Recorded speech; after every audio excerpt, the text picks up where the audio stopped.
Alright, I picked up one of these Sega Genesis Minis. Finally, I kind of waited for it to go on sale. I wasn't in an immediate rush to get one when it came out, and this is the main reason why. I've got this Raspberry Pi 3 B Plus in this MegaPi case that literally looks just like a little Sega Mega Drive. And this has basically every game this has on it, and then some for the Sega Genesis, and then like dozens of other consoles. This has like 3,500 games in it or something. It's a 128 gigabyte SD card, and it's a super cool case for the Raspberry Pi. It's got kind of where the Sega CD expansion slot would be. It's got two USB ports and the network jack. And then this little grill where like it's for the heating, cooling grill, grate, that pops open, and that's your access to your micro SD card. And then your power and your reset work, so obviously power turns it on, but it is a soft power, it's like a safe shutdown.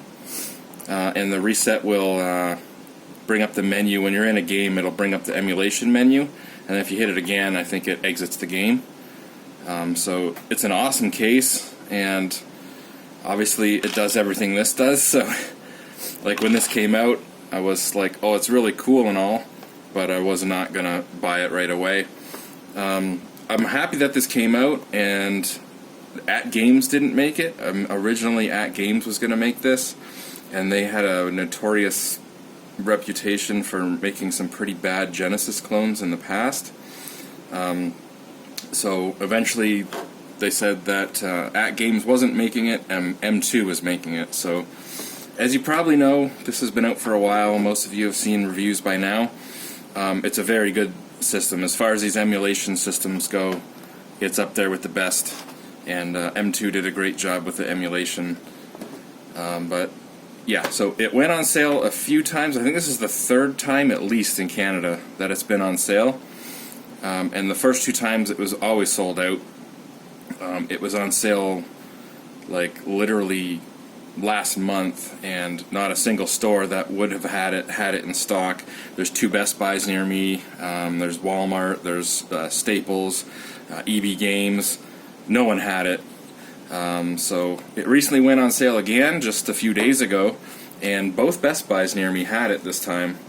So it was on sale, it was in stock, so I figured now was the time to pick it up.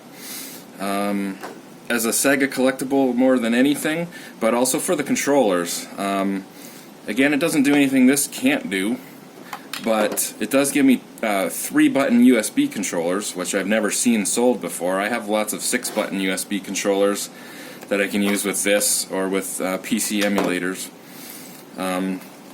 Obviously this has 40 games built in, well 42 it says, 40 classic games, 2 bonus games.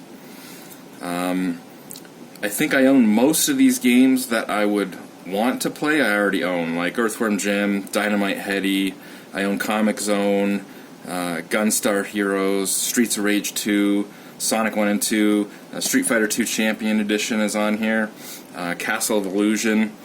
One game in particular I don't own that I would like to own is Castlevania Bloodlines. So I'm happy that's on here. But anyways, we're not really going to take a look at this as far as the software goes. Like I said, there's already lots of reviews out there. But I do want to take a look at it, see how it compares to this. Is it the exact same size? I'm sure the build quality is going to be... The build quality on this is amazing for what it is. It's a Raspberry Pi case, but it's almost overbuilt, over-engineered. Probably one of the best, if not the best, Raspberry Pi cases you can buy. It just so happens to look like a Mega Drive. Anyways, let's open this up. I got my knife out expecting it to be sealed, and it doesn't look like it is. So I guess I don't need that.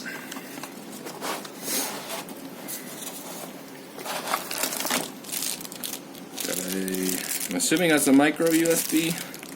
Yeah, I got a micro USB cable for power.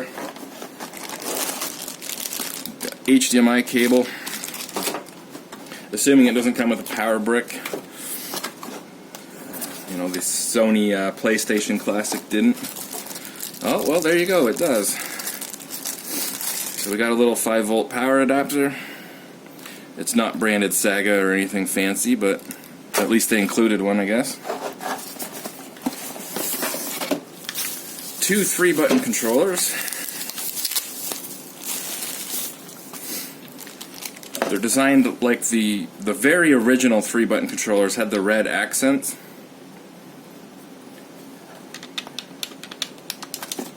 Feels pretty good. It doesn't feel exactly like a real 3-button controller. Those buttons are a little bit looser. But the D-pad feels pretty good. They got a matte finish to them. They're not glossy. They're glossy here, obviously, but where you hold it is a little bit grippier. The controllers are decent. I kind of expected that. 2 3-button controllers, like I said, practically half the reason I bought it. You know, arguably I'd pay 20 bucks for these controllers. So 2 of these controllers already pays for more than half of this thing. And we got a separate box just for the system itself.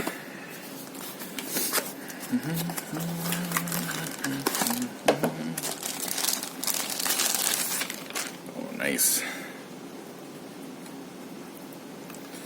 Again, it's modeled after the very early Model 1, so it's got the high definition graphics font on it.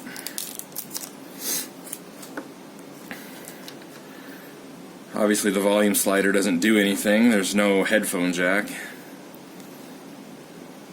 Just a little kind of a fake one there. Reset button is clicky. The cartridge slot works. I forgot about that. They did sell that 32X in Japan, like a fake 32X and Sega CD that you could put on this thing, so assuming that comes off, your Sega CD expansion slot.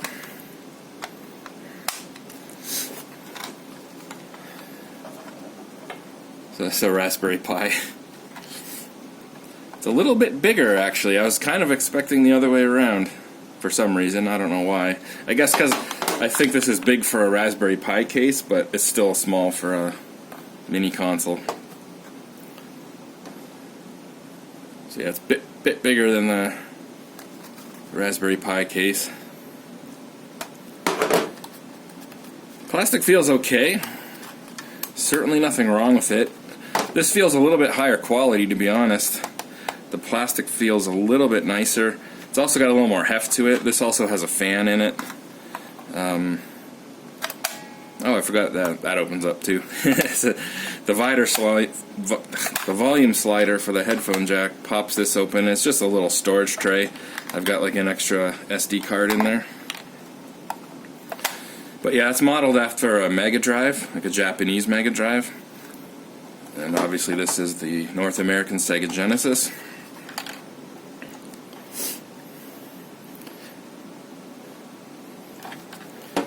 But yeah, that's it.